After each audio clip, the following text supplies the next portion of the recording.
minggu kedua, dan saudara perlu tahu di gereja kita setiap bulan pertama adalah bulan visi.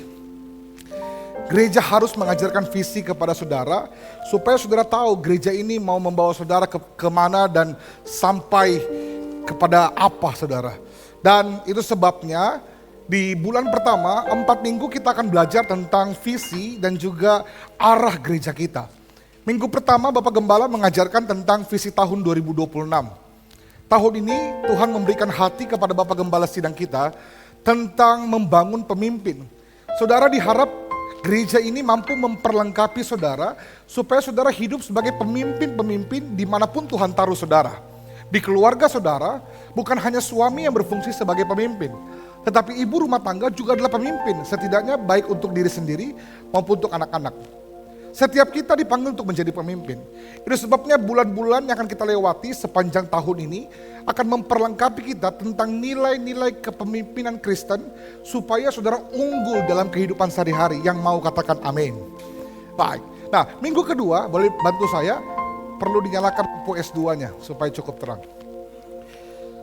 Minggu kedua, yaitu minggu ini, saya akan bicara tentang visi gereja.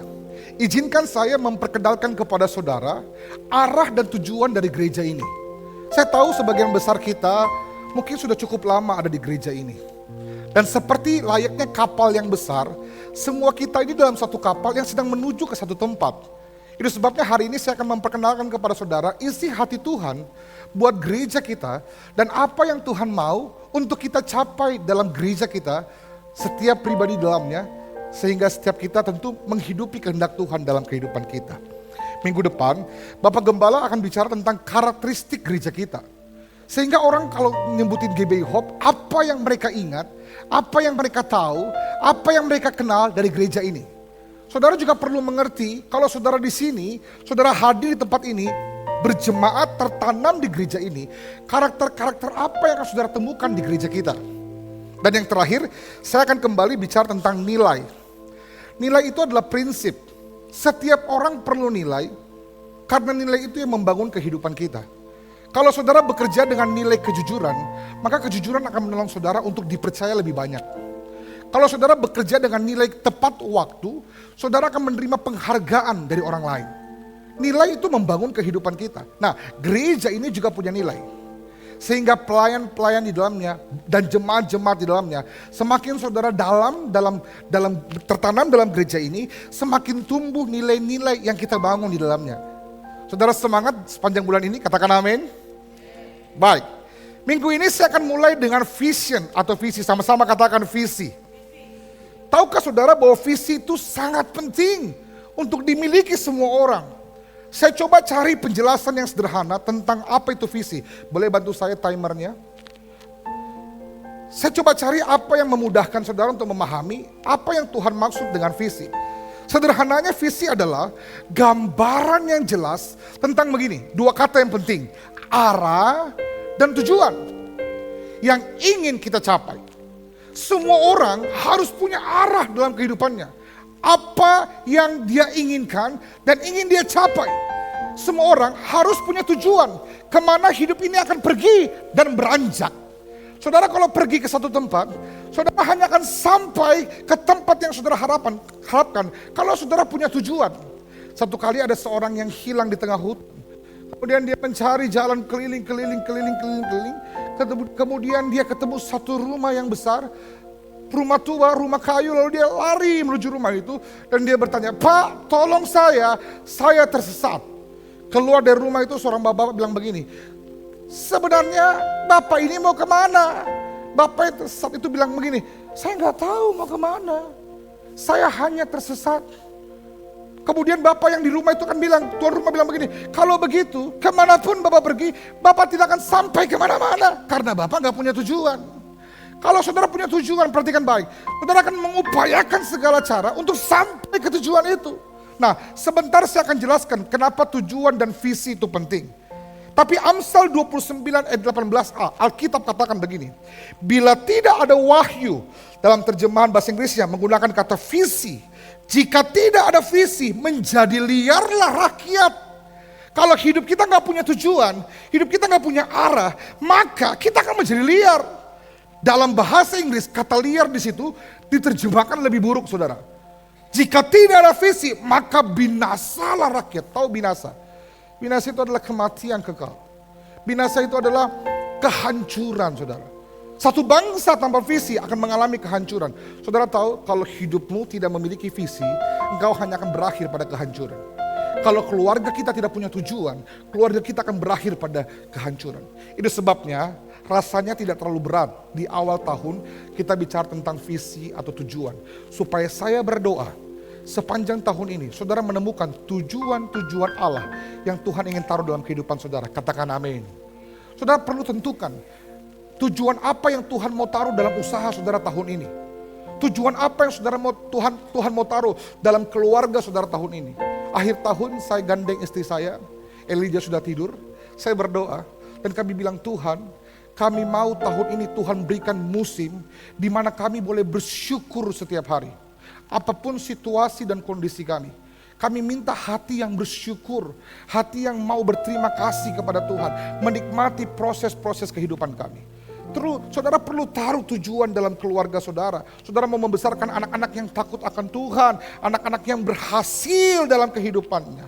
Itu sebabnya visi penting dalam kehidupan kita. Saya mau tunjukkan kepada saudara mengapa visi penting. Ada 3 alasan sederhana. Yang pertama, visi itu, next slide.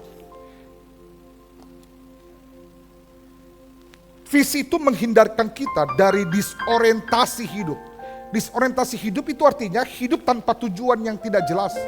Kalau saudara punya tujuan, saudara tidak akan menghabiskan energi saudara kepada sesuatu yang tidak membawa saudara pada tujuan. Makanya kenapa begini? Bedanya bapak-bapak sama ibu-ibu kalau pergi ke mall.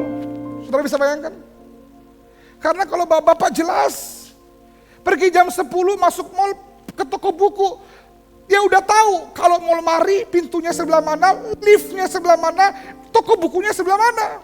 Jadi kalau masuk mall paling lama cuma setengah jam, 1 jam. Sampai toko buku, ambil bukunya, bayar bukunya, pulang. Tapi kalau ibu-ibu, kalau mau pergi ke mall, awalnya cuma mau beli sayur. Pulang. Suami sudah pulang duluan. Terlalu lama. Karena awalnya mau beli sayur, jalan-jalan lihat, ada diskon. Masuk dulu bentar. Keluar lagi mau beli sayur, ada promo. Masuk dulu bentar. Lama-lama pulang bawa baju, bawa barang, bawa peralatan, lupa beli sayur. Saudara, kalau saudara tahu tujuan saudara, maka energi saudara akan terarah dengan jelas. Anak-anak muda, saya mau kasih tahu hidup kita. Saya mau kasih tahu kita hal yang penting. Kalau kamu tahu tujuan Tuhan dalam hidupmu berharga, kamu tidak akan menghabiskan waktumu untuk hal-hal yang tidak berharga. Katakan amin. Kenapa orang menyia-nyiakan hidupnya? Sederhana, mereka tidak punya tujuan yang jelas. Tujuan itu mengarahkan kita kepada hal yang penting. Pak, tahun ini miliki tujuan yang jelas dalam keluarga kita supaya kita tidak menyia-nyiakan waktu untuk hal-hal yang tidak membangun keluarga kita. Teman-teman muda, dalam pekerjaanmu miliki tujuan yang jelas di pekerjaanmu supaya kau tidak buang-buang waktu untuk sesuatu yang merugikan pekerjaanmu. Ada banyak orang gak ngerti kenapa dia kerja untuk ngisi waktu hidup. Dia gak tahu waktu dia bekerja sedang membangun bata demi bata untuk rumah kehidupan yang dia harus bangun dari awal. Tapi kalau orang cuma kerjanya ngisi waktu, dia nggak tahu. Akhirnya nggak senang kerja di sini, pindah kerja sana. Masuk nggak masuk, suka nggak suka, males-malesan, loyo-loyoan. Saya dulu waktu punya kafe, saudara, setiap kali saya cari karyawan, pertanyaan saya pertama adalah kenapa kamu kerja? Kalau dia bilang cari pengalaman, rasanya sulit untuk dipertahankan. Karena dia baru mau cari, belum tentu dia senang pengalamannya. Tapi kalau karyawan langsung bilang begini, iya soalnya saya ada ibu di rumah, soalnya saya punya anak 1, papanya udah gak ada. Oh itu alasan untuk dia bekerja itu kuat. Dan sehingga saudara, apapun tekan dalam pekerjaan gak buat dia mudah untuk keluar pekerjaan. Tahukah saudara bahwa visi, tujuan yang Tuhan taruh dalam hidupmu, itu akan menolong kamu untuk tidak menyia-nyiakan kehidupan kita. Katakan amin. Hari ini saya mau katakan kepada kita, Jangan-jangan satu-satunya alasan kenapa hari ini kita menyanyiakan banyak hal, karena kita nggak ngerti ada tujuan yang berharga yang Tuhan taruh dalam kehidupan kita. Saya baru melayani seorang pasang suami istri, saudara. Saya baru dengar suaminya itu selingkuh mulu. Padahal kerjanya bagus, dipercaya sama bosnya. Herannya adalah istrinya tabah banget, sabar banget. Suaminya berulang kali selingkuh, dia terima. Tapi masalahnya namanya manusia, sakit hatinya luar biasa, saudara. Sampai istrinya trauma, trust issue, dikit-dikit curiga. Tapi dia masih terima suaminya. Saya bingung, ini suaminya kok kenapa? Kerjanya udah bagus, istrinya udah baik, kok masih selingkuh mulu? Saya ngomong begini, kamu tahu nggak? Sekeras apapun kamu berjuang, sebanyak apapun uang yang kamu cari, saya ngomong sama suaminya. Seberjuang apapun kamu dalam pekerjaanmu, semua uang yang kamu kumpulkan, semua pekerjaan yang kamu kerjakan, tujuannya kan sebenarnya untuk istri sama anak-anakmu. Kalau istrimu bahagia, anak-anakmu bahagia, kamu punya rumah tangga yang bahagia, bukankah itu lebih daripada apa yang kamu harapkan? Pekerjaanmu bagus, gajimu tinggi, kamu bisa kumpul banyak uang, tapi kalau rumah tanggamu berantakan, kamu gak ngerti kenapa kamu kerja. Itu sebabnya tujuan itu penting. Saudara, saya berdoa sambil firman Tuhan diberitakan. Kalaupun ada situasi-situasi yang tidak mudah hari ini, yang saudara Tuhan izinkan alami dalam kehidupanmu, izinkan dalam situasi yang tidak mudah ini, kamu tetap menemukan tujuan Tuhan. Katakan amin. Yang kedua, visi itu menolong kita. Satu, menghindarkan kita dari disorientasi hidup. Dua, menjaga kita tetap bergerak dalam tuntunan Tuhan. Tahukah saudara, saya selalu bilang begini, dalam perusahaan tidak ada visi karyawan, yang ada adalah visi perusahaan. Saudara harus menjalankan visi perusahaan. Nah, dalam hidup kita juga, kita hanya mengerjakan visi yang Tuhan taruh dalam kehidupan kita. Visi kita boleh ada, tapi hanya akan berarti kalau selaras dengan visi Tuhan. Itu artinya saudara perlu berdoa kepada yang memberi visi. Supaya begini, visi kita sejalan dengan kehendak Allah. Sehingga saudara bisa mencapai rencana-rencana yang Tuhan sudah sediakan buat saudara. Katakan amin. Kalau saudara jalan, saya kan baru di Toraja, jadi saya cerita ya. Kalau saudara menuju Toraja, saudara bisa lewat berbagai macam jalan. Ada lewat Rapang, ada lewat Pindrang, apalagi tuh. Istri saya lebih tahu karena dia lebih banyak bawa mobil. Saya gak kuat bawa mobil, saudara, ngantuk bukan. Tapi saudara tahu, kalau saudara mau mencapai apa yang Tuhan sediakan, saudara perlu belajar memberi dirimu, mengikuti jalan yang Tuhan minta. Contoh sederhana adalah begini. Waktu saya pulang dari Toraja, saya harus jemput Ibu Gembala di Pindrang. Karena Ibu Gembala nginapnya di Pindrang. Saya mengerjakan tanggung jawab saya. Dari Toraja saya pulang mampir di Pindrang. Walaupun pulang Toraja ke Makassar lewat Pindrang itu lebih jauh daripada langsung, saudara. Kalau saya ke Pindrang saya mesti masuk lagi lebih lama. Yang bisa 7 jam, 8 jam, akhirnya 9 jam sampai 10 jam. Tapi saya tetap jemput ibu saya. Nggak mungkin dia pulang sendirian dong. Saya anak yang berbakti jemput. Sampai di Pindrang, kita langsung dijamu sama om saya Pak Ruby. Dibawa makan bebek, saudara. Bebeknya mantap-mantap, tenang. Asam urat saya aman. Makan bebek puas-puas, besok pagi belum selesai, bangun pagi diajak makan soto, apa tuh? Soto Banjar. Istri saya suka sekali. Saya lebih-lebih. Akhirnya pulang, dapat bebek, dapat soto Banjar. Mereka sudah menyediakan itu, bebek dan soto Banjar. Tapi kalau saya kepala batu, saya bilang begini, pulang mau kok sendiri Pak, naik mobil bus mau kok deh. Repo-repo nasi mau jemput kok, 10 jam kalau saya lewat Pindrang. Kalau langsung bisa 7 jam, 3 jam selisihnya. Bisa aja saudara, saya langsung pulang, udah lewat Pindrang, saya tidak akan menikmati bebek sidrap ya? Bebek sidrap dan soto Banjar. Tahukah saudara bahwa Tuhan menyediakan banyak hal buat kita dalam kehidupan kita, katakan amin. Tuhan sudah sediakan, tapi tugas kita adalah taat pada visi yang Tuhan percayakan, katakan amin. Nah itu sebabnya yang kedua, visi itu menjaga kita tetap bergerak dalam tuntunan Tuhan. Contoh, saya waktu ke Makassar, Tuhan kasih visi untuk membangun gereja, menolong gereja, melayani Tuhan.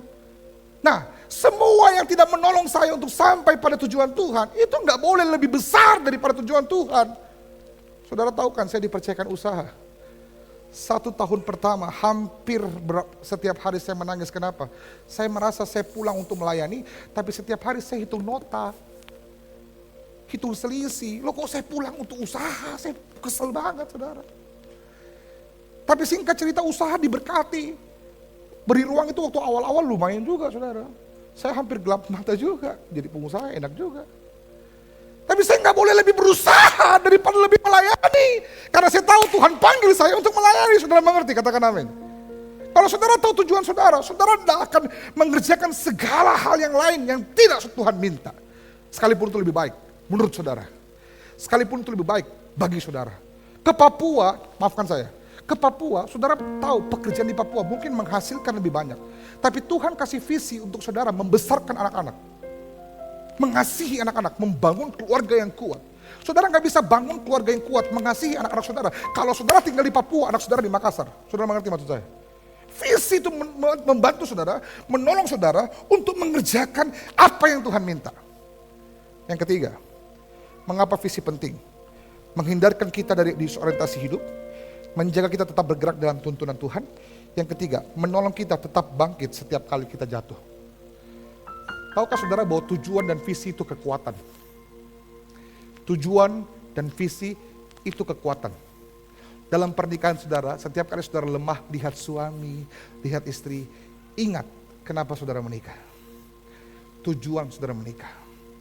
Dalam pelayanan tidak mudah, ada banyak tantangan, ada banyak kesulitan, ada banyak hal-hal yang bahkan melukai hati. Tapi setiap kali saya lemah, saya ingat apa tujuan Tuhan untuk panggil saya pulang ke Makassar.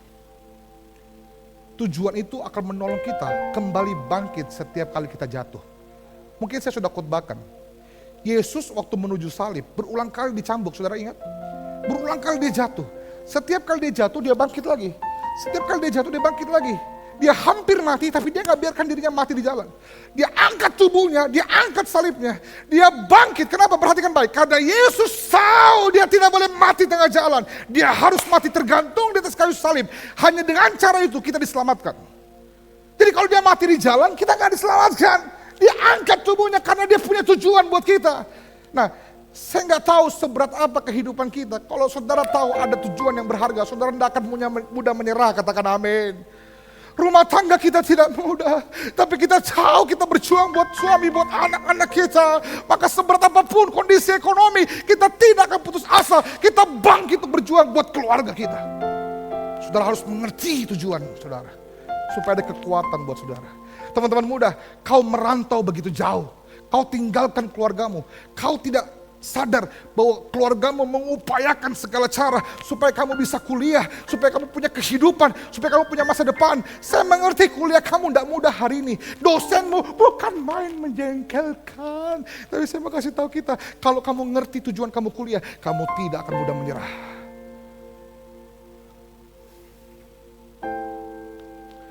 Itu sebabnya hari ini saya berdoa supaya ketiga hal ini menolong kita. Untuk sungguh-sungguh minta, visi Tuhan harus jelas dalam hidup saya. Tujuan Tuhan harus jelas dalam hidup saya. Karena visi menghindarkan kita dari disorientasi hidup. Visi menjaga kita bergerak dalam tuntunan Tuhan. Visi menolong kita tetap bangkit ketika kita jatuh. Nah saudara, gereja ini juga Tuhan percayakan visi. Kemana gereja ini ingin membawa saudara? Apa tujuan saudara hadir setiap minggu bahkan ikut tertanam dalam gereja ini? Next slide. Mungkin saudara sadar atau tidak, di setiap formulir jiwa baru, di situ ditaruh profil gereja, visi dan misi gereja. Setiap awal ibadah ada video yang menayangkan visi GBI Hope Makassar. Setiap orang yang mengalami kasih Tuhan, hidupnya dipulihkan, bertumbuh dan memuliakan Tuhan. Kalau di home, setiap minggu kita bacakan. Saudara, ini isi hati Tuhan buat gereja GBI Hope Makassar. Tuhan bisa kasih visi yang lain buat gereja-gereja yang lain. Tapi untuk saya dan saudara, dengarkan baik. Visi bukan hanya slogan. Visi adalah isi hati Tuhan. Ini yang Tuhan mau kita hidupi di gereja kita. Saya akan jelaskan kepada saudara apa artinya setiap orang yang mengalami kasih Tuhan, hidupnya dipulihkan, bertumbuh dan memuliakan Tuhan. Gereja ini berharap bahwa apapun yang gereja ini kerjakan, baik pelayanan, baik usaha, baik program, semuanya membawa saudara untuk mengalami Tuhan, sehingga pengalaman dengan Tuhan itu akan memulihkan kehidupan saudara, sehingga hidup yang dipulihkan dapat bertumbuh hari demi hari semakin seperti Kristus, dan pada akhirnya setiap kehidupan kita memuliakan Tuhan. Ada 4 kata kunci dari visi gereja ini. Saudara harus mengalami Tuhan di gereja ini, sehingga saudara dipulihkan, dikembalikan di rancangan awal Allah. Kemudian pemulihan itu bukan akhir, pemulihan itu justru awal. Di reset sehingga saudara bisa bertumbuh seperti Kristus. Karakter saudara, sikap saudara, perilaku saudara, gaya hidup saudara harus bertumbuh seperti Kristus. Dan pada akhirnya semua yang bertumbuh seperti Kristus pasti memuliakan Tuhan. Di keluargamu, di pekerjaanmu, di bisnismu, orang-orang yang bertumbuh seperti Kristus pasti memuliakan Tuhan. Nah, ayat visi gereja kita diambil dari Kolose 2 ayat 6 sampai 7. Ini pesan Rasul Paulus kepada jemaat di Kolose. Waktu itu Kolose sedang diombang-ambingkan dengan banyak pengajaran-pengajaran yang aneh. Nah, Paulus menegaskan bahwa mereka harus menjadi orang percaya yang berkualitas. Bukan cuma ikut-ikutan. Bukan cuma ngaso-ngaso. Ya Kristen-Kristenan gitu. Percaya-percayaan. Sama seperti orang yang percaya kenapa kamu Kristen, karena KTP-nya Kristen, itu dia. Paulus mengingatkan kepada jemaat, satu-satunya cara supaya mereka bertahan di tengah ombang-ambing pengajaran sesat adalah begini, menjadi orang percaya yang berkualitas. Nah, bagaimana menjadi percaya yang berkualitas? Rasul Paulus katakan begini, karena itu sama seperti kamu telah menerima Kristus. Semua orang punya kesempatan untuk menerima Kristus. Ayo saudara lihat kalau KKR ramai kan, kalau KKR penuh kan, waktu orang altar call rame-rame maju. Itu awal mereka mengalami Kristus. Semua orang punya kesempatan untuk menerima Kristus, Tuhan kita. Demikianlah setelah kamu terima Kristus, hendaklah kamu, perhatikan baik, hidup di dalam Dia. Ada banyak orang berhenti pada menerima Kristus. Dia pikir Kristen di KTP cukup, menjadi orang percaya cukup. No. Tuhan minta kita tidak hanya menerima Kristus, tapi kita hidup di dalam Dia. Sehingga orang-orang yang hidup dalam Dia akan berakar di dalam Dia, dibangun di atas Dia. Hendaklah kamu bertambah teguh dalam iman yang telah diajarkan kepadamu, dan hendaknya hatimu melimpah dengan syukur. Saudara, kalau saudara baca ayat ini cukup menjelaskan visi gereja kita. Setiap orang yang mengalami kasih Tuhan, hidupnya dipulihkan, bertumbuh dan memuliakan Tuhan. Itu artinya visi GB Hope adalah visi untuk membawa saudara mengalami perjalanan iman yang utuh. Katakan amin. Tahukah saudara bahwa kedangkalan iman itu dimulai daripada puas. Puas sekedar percaya, puas sekedar ke gereja, puas sekedar tahu, puas sekedar hadir. Namun kita tidak boleh puas. Kita harus terus mengalami perjalanan iman yang diperbaharui setiap hari. Katakan amin. Singkatnya, next slide. Visi gereja kita diambil dari ayat ini. Karena itu, sama seperti kamu telah menerima Kristus Yesus, Tuhan kita, demikianlah hendaknya kamu hidup dalam Dia, hendaklah kamu berakar dalam Dia, dibangun atas Dia, hendaklah kamu bertambah teguh dalam Dia, iman yang telah diajarkan kepadamu, hendaklah kamu limpah dengan syukur. Sehingga ini menggambarkan yang pertama, kata menerima Kristus Yesus itu artinya saudara diharap gereja ini membawa saudara mengalami Kristus secara pribadi. Saudara, satu-satunya alasan saudara pergi ke gereja, tidak ada yang lain seharusnya selain daripada saudara harus mengalami Tuhan. Pelayan Tuhan, kalau kamu datang ke gereja hanya karena jadwal, kamu tidak akan mengalami arti apa-apa pergi ke gereja. Kalau kamu ke gereja cuma cari pasangan, kamu dapat pasangan tapi kamu gak dapat Kristus. Dan gak ada artinya. Satu-satunya alasan kita pergi ke gereja, ikut ibadah, semua program gereja kita. Kenapa sih kita melayani? Astaga, jemaat Tuhan bilang begini, aduh kita setiap hari Selasa cool, hari Kamis di gereja, hari Jumat latihan, hari Sabtu yud, hari Minggu. Semua jadwal yang padat itu tujuannya untuk membawa kita mengalami Kristus. Kalau saudara tidak mengalami Tuhan di gereja ini, saudara gak dapat apa-apa, saudara gak mengalami apa-apa.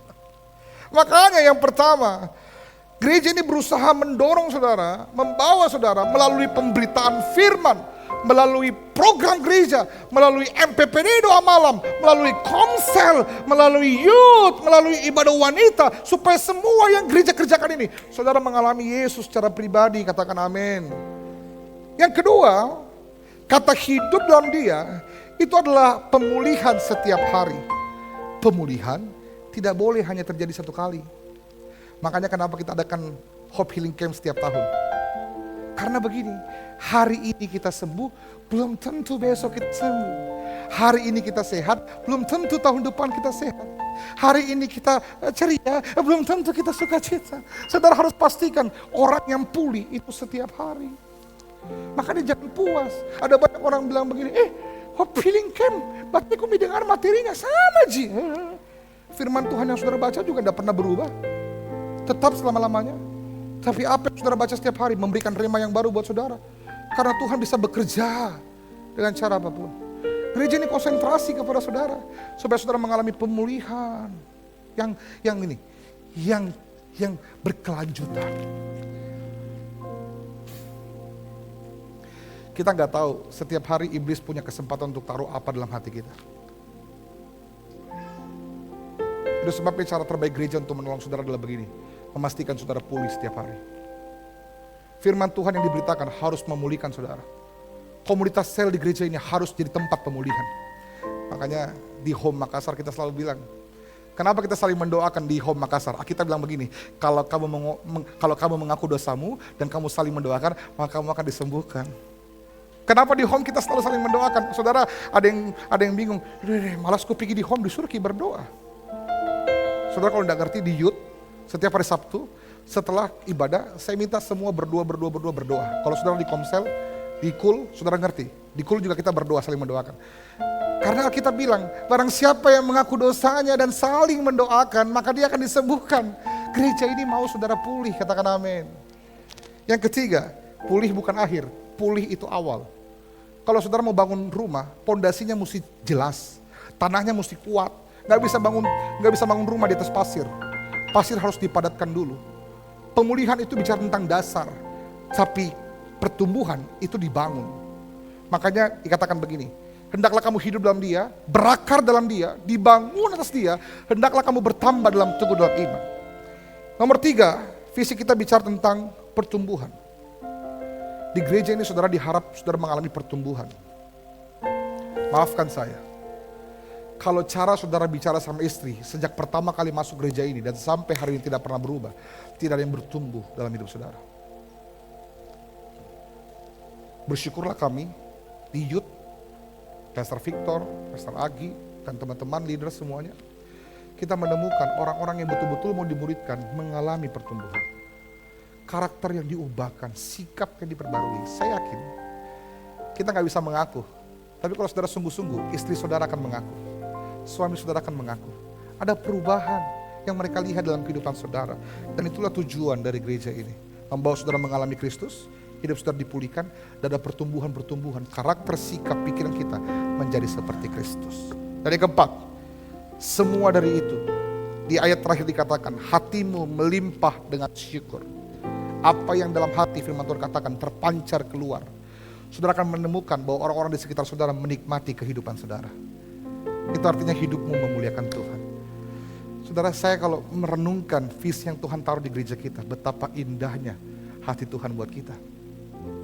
Tuhan mau bawa kita untuk mengalami Dia, sehingga kita dipulihkan. Arti dipulihkan begini, tidak ada bagian kecil pun yang kotor yang Tuhan izinkan ada dalam diri kita. Dibersihkan, wow. Sehingga ketika dibersihkan, kita dapat dibangun di dalam Dia. Dan kehidupan dalam Dia akan memberikan pemulihan, akan memberikan kemuliaan, bahkan kesaksian buat banyak orang. Saudara kalau bersemangat boleh kasih tepuk tangan buat Tuhan kita. Ini sebabnya visi gereja kita adalah setiap orang yang mengalami kasih Tuhan, next slide, hidupnya dipulihkan, bertumbuh, dan memuliakan Tuhan. Saudara harus terbiasa dengan visi ini. Kalau di youth harus di luar kepala, bukan berarti tidak masuk sama sekali ya. Di luar kepala itu artinya diingat dengan baik. Setiap orang yang mengalami kasih Tuhan harus hidupnya dipulihkan, bertumbuh, dan memuliakan Tuhan. Saya tutup dengan contoh dalam Alkitab. Sebenarnya ada banyak, tapi salah satu contoh Alkitab yang membuktikan visi Tuhan ini atau menunjukkan visi Tuhan ini adalah, next slide, Zakheus. Saudara ingat, Zakheus bukan siapa-siapa. Ada yang nama Zakheus di sini? Mau maju kesaksian? Itu Yudas kayaknya. Maaf ya brother. Saudara ingat Zakheus, dia bukan siapa-siapa. Bahkan dia pemungut cukai yang dibenci oleh masyarakat. Tapi waktu dia tahu Yesus datang ke tempatnya, dia punya hati untuk berjumpa dengan Yesus. Ini adalah gambaran natur manusia. Natur manusia itu begini Pak, kita pernah mengalami rasanya bersama dengan Yesus. Adam dan Hawa pernah tinggal Taman Eden bersama Yesus. Tapi dosa memisahkan dia dari Allah. Sehingga natur manusia yang berdosa itu selalu punya, sebenarnya ada hati untuk ketemu dengan Tuhan. Selalu ada, pasti ada. Tapi karena kita berdosa, kita terbatas. Kita gagal sesering kita mencoba. Tapi ini kabar baik buat kita. Saya akan tunjukkan kepada saudara bagaimana keterbatasan Zakheus Tuhan isi dengan kasih yang besar. Apa yang Zakheus alami? Saudara pasti tahu kisahnya ya. Kalau saudara belum tahu kisahnya, minggu depan bisa ikut di sekolah minggu di bawah. Nanti Gigi akan bicara tentang Zakheus. Yang pertama, Zakheus mengalami perjumpaan pribadi dengan Tuhan. Ketika Zakheus mau ketemu Yesus, dia gak bisa lihat Yesus. Kenapa? Datuluki. Saudara tahu datulu? Semeter tak sampai. Segini juga apa? Pendek. Sedangkan banyak sekali orang. Diangkat kepalanya, mana Yesus? Mana Yesus? Enggak kuliah ki. Apa yang dilakukan? Naik di atas pohon, saudara. Manjat. Kenapa? Dia mau ketemu Yesus. Bayangkan saudara, saya tahu. Ada begitu banyak kita yang punya hati untuk berjumpa dengan Tuhan. Walaupun kita kotor, kita pemungut cukai, kita penuh dengan dosa. Tapi di hati kecil kita, saya tahu persis. Semua kita itu punya kerinduan kepada Tuhan. Zakheus membuktikan. Dia terbatas, dia kecil. Tapi karena dia mau ketemu Yesus, dia naik ke atas pohon. Itu pun setelah dia naik ke atas pohon, dia belum bisa ketemu dengan Yesus. Tapi ini kabar baik.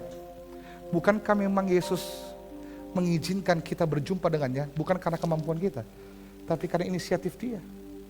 Semua usaha kita tidak akan membawa kita pada Yesus sebenarnya. Itu sebabnya Yesus yang berinisiatif datang kepada kita. Makanya Natal kita rayakan, Yesus mau lahir kepada kita.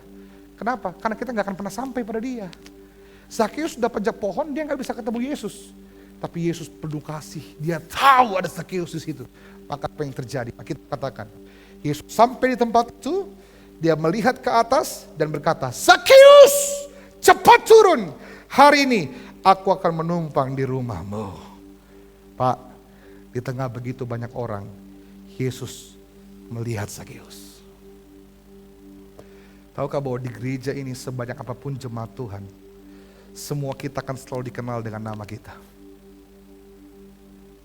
Makanya gereja ini harus disiplin. Kita tidak melihat orang sebagai angka. Kita melihat orang sebagai jiwa. Karena Yesus tidak melayani sembarangan orang. Di tengah begitu banyak orang, dia menemukan Zakheus. Orang yang tidak pantas, orang yang berdosa. Saya gak tahu, gereja kita setiap minggu bisa 100-200 orang. Tapi saya berdoa setiap minggu tetap ada Zakheus yang ditemukan Tuhan. Katakan amin. Pak, Yesus menyebut nama Zakheus. Dia tahu persis, itu tanda bahwa dia kenal siapa Zakheus. Yang kedua, Yesus mau datang ke rumah Zakheus. Siapa Zakheus? Pemungut cukai, pendosa. Bukti bahwa itu tidak pantas adalah waktu dia mau ke rumah Zakheus. Semua orang komplain, bisa-bisanya itu Yesus datang di rumah Zakheus. Dan lu tahu kan itu Zakheus siapa? Pak, tapi Yesus mau datang ke rumah Zakheus, sekalipun banyak orang yang tidak setuju dengan itu. Teman-teman muda, teman-teman pelayan Tuhan, saya mau kasih tips buat kita. Justru belas kasihan adalah apa yang paling dibutuhkan untuk orang-orang yang tidak pantas menerimanya. Betul?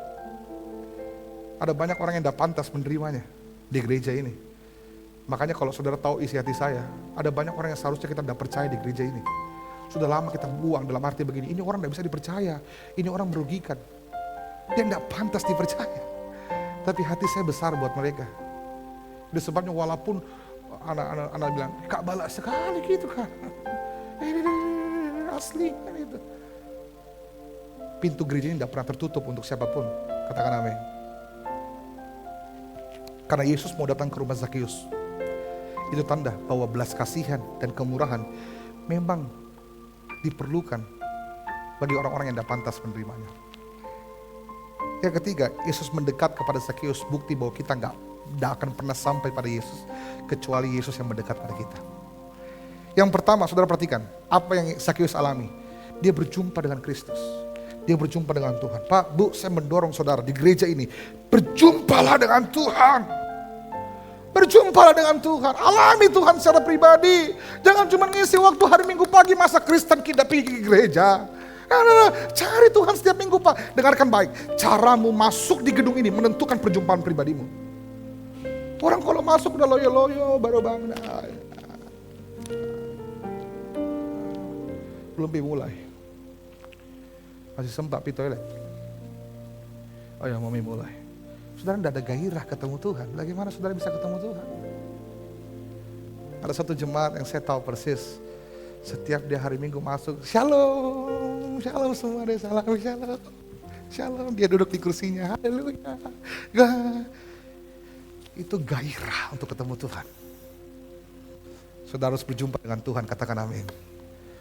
Cara saudara baca Alkitab menentukan saudara ketemu atau tidak. Kalau saudara sungguh-sungguh baca Alkitab, saudara cari tahu, saudara cari kebenaran, saudara pasti ketemu Tuhan. Ada Tuhan di situ. Tapi kalau saudara baca firman Tuhan,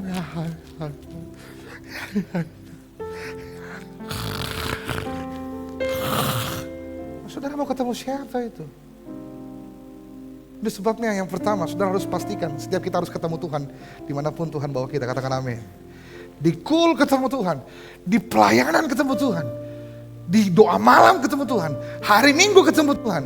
Oh, saudara bisa bayangkan apa yang akan Tuhan kerjakan dalam kehidupan kita. Boleh kasih tepuk tangan buat Tuhan kita. Itu sebabnya, next slide, pertobatan sejati selalu dimulai dari mengalami Tuhan secara pribadi. Bukan hanya mendengar tentang Tuhan. Bagaimana saudara bisa jatuh cinta kepada Tuhan? Kalau saudara betul-betul mengizinkan dirimu mengalami Dia. Saya mau cerita. Kenapa saya usahakan lewat Palopo? Kemarin kan dari Toraja, sebelum ke Pindrang, saya usahakan sama istri lewat Palopo. Karena di Palopo lagi musim durian. Itu duriannya Bapak Ibu bukan main. Ini manisnya luar biasa. Itu saudara dibandingkan bijinya, tidak ada apa-apanya. Waktu masuk di mulutnya kita, kita punya mulut itu, saudara saya bisa lihat muka saudara ngilernya bagaimana. Pokoknya enak banget deh. Nah, saudara perhatikan, sebagus apapun cara saya menjelaskan rasa durian, se-effort apapun, susahnya saya kasih mengerti kok. Saudara tidak akan bisa mengerti rasa durian yang saya makan dengan istri saya di Palopo. Sampai saudara pergi Palopo sendiri, beli sendiri, buka sendiri, ambil sendiri, comot sendiri. Saudara harus nikmati sendiri, maka saudara akan mengerti. Katakan amin. Khotbah itu gak bisa cuma diberitakan, tapi harus saudara alami. Siapapun yang berdiri di sini tidak akan punya kuasa kalau saudara tidak punya kerinduan untuk mengalami. Makanya firman Tuhan diberitakan kepada 100 orang. Sekalipun 100 orang mendengarkan, tidak tentu semuanya mengalami. Karena ada yang mendengarkan sambil mengapa? Ada yang mendengarkan sambil mati minta mesin air kudi. Belum pikayanya Pak. Kau mentong kutai disuruh kasih mati Pak. Orang lagi khotbah dia bahas mesin air. Saudara mengerti maksud saya? Itu sebabnya yang pertama saudara harus mengalami Tuhan. Nah, saya bantu saudara, next slide. Gereja ini berusaha membawa saudara mengalami Tuhan dengan 3 hal. Pengalaman pribadi dengan Tuhan itu terdiri dari 3 hal. Saya bantu buat saudara. Yang pertama namanya love encounter. Mengalami Tuhan melalui kasih-Nya. Sifat-sifatnya, kemurahannya, kesetiaannya, kebaikannya. Saya percaya saudara pasti mengalami betapa Tuhan mengasihi saudara. Betapa Tuhan setia tidak meninggalkan saudara. Betapa Tuhan peduli menghibur dan menemani saudara. Itu perjumpaan dengan kasih. Hanya dapat saudara peroleh dari keintiman. Dari doa, saat teduh, dalam perjumpaan pribadi saudara dengan Tuhan. Keintiman tidak bisa ditemukan di tempat-tempat terbuka. Saudara tidak akan ketemukan keintiman di hari Minggu. Karena kita menyembah bersama-sama. Mungkin bisa, tapi tidak akan lebih intim dari apa yang saudara lakukan di kamar saudara. Di tempat-tempat yang tidak orang lihat. Di situ saudara mengalami kasih Tuhan. Yang kedua, bukan hanya love encounter. Ada yang disebut dengan power encounter. Atau pengalaman dengan kuasa. Kapan saudara tahu Tuhan Maha Penyembuh? Ketika saudara sakit dan Tuhan sembuhkan. Kapan saudara tahu bahwa Tuhan Maha Penolong? Ketika saudara butuh, Tuhan tolong saudara. Kapan saudara tahu Tuhan Maha Penyedia? Ketika saudara butuh, Tuhan sediakan. Saudara harus mengalami mujizat demi mujizat dalam kehidupan saudara. Power encounter. Saudara percaya ada kuasa Allah, percaya ada kesembuhan, percaya ada terobosan, percaya ada pertolongan Tuhan. Itu power encounter. Yang saudara tidak bayangkan, Tuhan buat terjadi. Itu mujizat, itu perjumpaan dengan kuasa. Tapi ada yang ketiga, namanya truth encounter. Perjumpaan dengan kebenaran.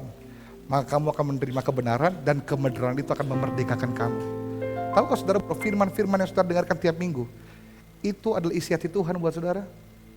Saudara setiap hari minggu datang untuk menerima pesan cintanya Tuhan buat saudara. Kalau sekarang kan ada WA, bayangkan 30-50 tahun yang lalu mungkin mesti pergi kantor pos untuk ambil surat dari pacar tak atau dari kekasih tak. Nah ini saudara pergi ke gereja untuk menemukan hati yang dalam yang Tuhan punya buat saudara. Makanya saudara perlu antusias untuk mendengarkan firman, karena firman itu adalah Allah sendiri. Katakan amin. Nah, kalau saudara mengalami Tuhan dengan tiga ini, saudara akan mengalami hidup yang dipulihkan, bertumbuh seperti Kristus, dan memuliakan Tuhan. Yang kedua, apa yang Zakeus alami? Satu, dia berjumpa dengan Tuhan. Yang kedua, hidupnya mulai dipulihkan. Ayat 9 mengatakan begini, setengah dari milikku akan kuberikan kepada orang miskin. Bayangkan, ini Zakeus, dia pemungut cukai. Kenapa dia dibenci? Karena serakah. Dia ambil pajaknya orang kadang berlebih dari apa yang dia harusnya bayar. Dia pajak orang, dia pajak. Orang yang lagi berurusan sama pajak harusnya mengerti. Orang benci sama dia karena dia batagi-tagi. Serakah, semua uangnya orang mau nambah. Tapi waktu dia berjumpa dengan Yesus, perhatikan, dipulihkan Pak. Dia bilang begini, setengah dari milikku, kuberikan pada orang miskin. Sekiranya ada yang sesuatu yang kuperas, akan kukembalikan 4 kali lipat. Perhatikan, Tuhan memulihkan hati Zakeus. Waktu dia berjumpa dengan Yesus, ada sesuatu yang berubah di hatinya. Semua orang yang berjumpa dengan Yesus pasti ada perubahan dalam hatinya. Ada yang dipulihkan. Apa saja? Keserakahannya Zakeus dipulihkan Tuhan. Hati yang penuh rasa bersalah dipulihkan Tuhan. Luka batin begini. Ditolak, dia dibenci di kota itu Pak. Dipulihkan Tuhan. Rasa bersalah. Nanti itu orang kalau saya mau, nanti kalau saya bilang apa, nanti dia tidak percaya Kak. Kan saya jahat sekali sama mereka. Rasa bersalah Tuhan pulihkan. Cara pandang terhadap uang, Tuhan pulihkan. Cara pandang terhadap sesama, Tuhan pulihkan. Semakin saudara berjumpa dengan Tuhan, perlahan-lahan Tuhan akan pulihkan kehidupan saudara. Pemulihan tidak terjadi dalam satu hari. Pemulihan terjadi setiap hari. Saudara ingat Pak Gembala menceritakan ada banyak trauma-trauma masa lalu yang beliau alami. Kenapa dia suka ngomong kasar? Saya juga belajar saudara, kita ini adalah produk dari apa yang kita alami. Kadang kita gak bisa pilih apa yang kita alami. Tapi kita bisa pilih apa yang Tuhan mau kerjakan dalam kehidupan kita. Dan Tuhan mau pulihkan semuanya supaya kita dikembalikan kepada gambar dan rancangan awal Allah. Yang percaya katakan amin. Yang percaya boleh kasih tepuk tangan dengan Tuhan. Dengan cepat. Yang ketiga, apa yang Zakeus alami? Bukan cuma pemulihan. Perjumpaan dengan Zakeus. Perjumpaan Zakeus dengan Yesus menumbuhkan karakter dan kedewasaan. Waktu dia bilang setengah milikku akan kuberikan pada orang miskin. Kalau ada yang kuperas, kukembalikan 4 kali lipat. Yang pertama, ada pertumbuhan kerohanian, kedewasaan di situ saudara. Karena dia tidak lagi membenarkan dosa yang dia buat. Dia tahu itu salah. Yang kedua, dia mengakui kesalahannya. Dia memeras orang-orang. Yang ketiga, dia siap menanggung risikonya. Kalau ada yang dia peras, dia ganti 4 kali lipat. Ini semua kedewasaan. Dalam pertumbuhan, ada yang didewasakan dalam diri saudara. Cara saudara berpikir, cara saudara mengambil keputusan dalam pertumbuhan. Itu yang Tuhan bangun. Karakter saudara diperbaharui. Yang keempat, dari tamak, dari serakah, mengumpulkan semua untuk diri sendiri. Waktu dia berjumpa dengan Yesus, Tuhan pulihkan. Dia berubah menjadi hati yang murah. Dia pikirkan kepentingan orang lain. Dia bagi hartanya untuk orang miskin.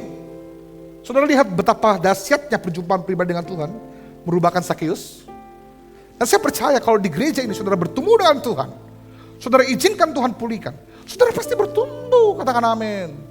Next slide. Pertumbuhan rohani tidak diukur dari seberapa lama kita percaya. Tidak diukur dari seberapa banyak pelayanan kita. Tidak diukur dari seberapa rohani perkataan kita. Tetapi diukur dan terlihat dari perubahan-perubahan nyata yang terjadi dalam kehidupan kita. cara mengambil keputusan, cara bersikap, cara memperlakukan istri, cara melakukan suami, memperlakukan anak-anak, cara mengatur keuangan, cara menghargai orang, cara bertanggung jawab, karakteristik, cara marah. Saya berdoa saudara betul-betul bertumbuh di tempat ini, katakan amin. Itu yang Tuhan mau. Waktu saya singkat, yang terakhir, pertobatan Zakheus memuliakan Tuhan. Lukas 19 ayat 9. Lalu Yesus berkata pada Zakheus, hari ini Allah sudah menyelamatkan kamu. Dan perhatikan saudara, ini kalimat bagus sekali. Hari ini Allah sudah menyelamatkan kamu dan semua orang yang tinggal di rumahmu. Pertobatan Zakheus berdampak pada seisi rumahnya. Tahukah saudara Pak, kalau bapak-bapak berjumpa dengan Tuhan, hidupnya dipulihkan, bertumbuh, pertobatanmu akan menyatakan kemuliaan Tuhan bukan cuma kepadamu, tapi kepada istri, anak-anakmu, bahkan keturunanmu. Katakan amin. Pertobatan Zakheus dirasakan oleh seisi rumahnya. Saya yakin bukan cuma seisi rumahnya, tetangga-tetangganya. Itu kodong yang sumpah-sumpahi Zakheus. Aku sumpah kau Zakheus, mati lala kau Zakheus, mati lala kau. Untuk orang seperti itu, waktu tiba-tiba Zakheus bilang, saya kasih kembali 4 kali lipat. 4 kali. Sedikit yang kuambil kemarin gitu. Tak kaget. Dia mengalami kemuliaan Tuhan. Orang yang mengalami Tuhan, dipulihkan, bertumbuh, di tempat kerjanya pasti memuliakan Tuhan. Di keluarganya pasti memuliakan Tuhan. Di sekolahnya pasti memuliakan Tuhan. Kehidupan kita menjadi saksi buat banyak orang. Kasih tepuk tangan buat Tuhan kita. Saya undang Well Singer maju ke depan. Ini sebabnya ini visi gereja kita. Next slide. Setiap orang yang mengalami kasih Tuhan, hidupnya dipulihkan, bertumbuh, dan memuliakan Tuhan. Seperti Zakheus yang mengalami perjumpaan dengan Tuhan, Tuhan pulihkan hidupnya, karakternya, sikapnya bertumbuh, hidupnya jadi kesaksian. Itu yang Tuhan mau kita kerjakan dalam gereja kita. Yang bersemangat melambaikan tangan, boleh kasih tepuk tangan untuk Allah kita. Haleluya. Saya undang kita bangkit berdiri. Untuk mencapai visi itu, next slide, 4 hal yang gereja lakukan. Next slide. 1, ini misi saudara ya. Membawa jemaat Tuhan mengalami perjumpaan pribadi dengan Kristus. Semua upaya gereja hanya untuk membawa saudara berjumpa dengan Tuhan. Yang kedua, menyediakan proses pemulihan yang terarah dan berkelanjutan. Kenapa ada Hope Healing Camp? Kenapa ada Cool Komunitas Sel? Kenapa ada doa malam? Kenapa ada doa pengurapan? Kenapa ada Hope Servant Camp? Semuanya supaya saudara dapat pulih. Menumbuh kedewasaan rohani melalui pemuritan dan pengajaran firman. Gembala saudara terlalu serius dengan dia punya pengajaran.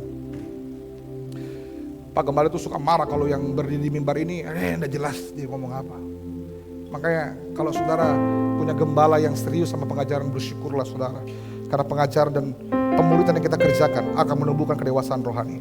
Dan yang keempat, gereja ini memperlengkapi saudara, mengutus saudara untuk berdampak di marketplace, di tempat kerja saudara, di perusahaan saudara, di sekolah saudara, yang terutama di keluarga saudara. Saya berdoa saudara menemukan isi hati Tuhan di gereja ini. Amin. Mari sama-sama kita berangkat dengan kapal perahu yang sama untuk sampai pada kehendak Tuhan melalui visi GB Hope Makassar. Kita baca sama-sama visi gereja kita dengan hitungan yang ketiga. Boleh bantu sebelumnya. Hitungan yang ketiga, setiap orang yang mengalami kasih Tuhan, hidupnya dipulihkan, bertumbuh, dan memuliakan Tuhan. 1, 2, 3. Setiap orang yang mengalami kasih Tuhan, hidupnya dipulihkan, bertumbuh. Sekali lagi, 2, 3. Setiap orang yang mengalami kasih Tuhan, hidupnya dipulihkan, bertumbuh. Boleh kasih tepuk tangan buat Tuhan. Haleluya. Aku punya Tuhan yang besar, yang telah berjanji, dan sanggup menggenapi.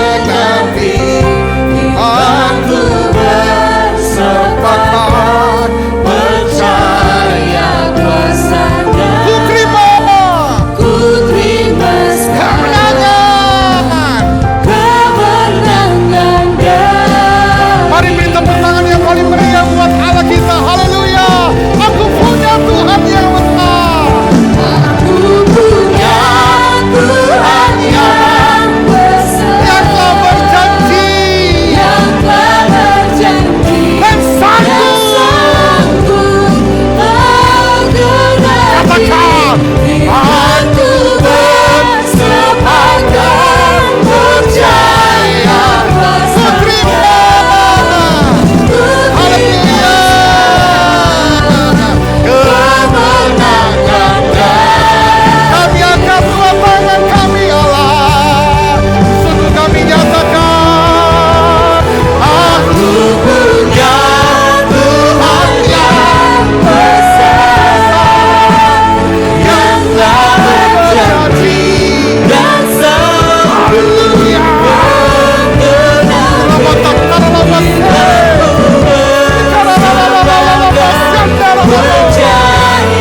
tahun gereja ini berdiri saudara. Supaya ada Zakeus yang boleh berjumpa dengan Tuhan. Sehingga hidupnya dipulihkan. Sehingga mereka boleh bertumbuh dan memuliakan Allah. Kalau GBI Hope masih ada sampai hari ini, semata-mata karena Tuhan masih punya hati untuk Zakeus yang Tuhan percayakan di gereja ini. Saya mengerti ada banyak kita mungkin berjuang untuk berjumpa dengan Tuhan seperti Zakeus. Kita terbatas karena ketidakmampuan kita. Tapi hari ini sudah mendengarkan isi hati Tuhan melalui gereja ini. Tuhan berinisiatif untuk mencari dan menyebut nama saudara. Itu sebabnya mari bersama-sama berjalan dalam proses yang Tuhan izinkan di gereja ini. Mari bersama-sama mengalami Tuhan lebih sungguh. Mari bersama-sama dipulihkan lebih sungguh. Bertumbuh lebih sungguh. Dan memuliakan Allah di masing-masing tempat yang Tuhan percayakan kepada kita. Saya berdoa, visi gereja kita bukan hanya sekedar slogan, tapi isi hati Tuhan yang kita hidupi dalam kehidupan kita. Saya juga berdoa sepanjang tahun ini, saudara menemukan visi-visi yang Tuhan percayakan buat keluarga saudara, buat pekerjaan saudara, buat usaha saudara, buat pendidikan saudara, buat apapun yang saudara kerjakan. Mari kita berdoa.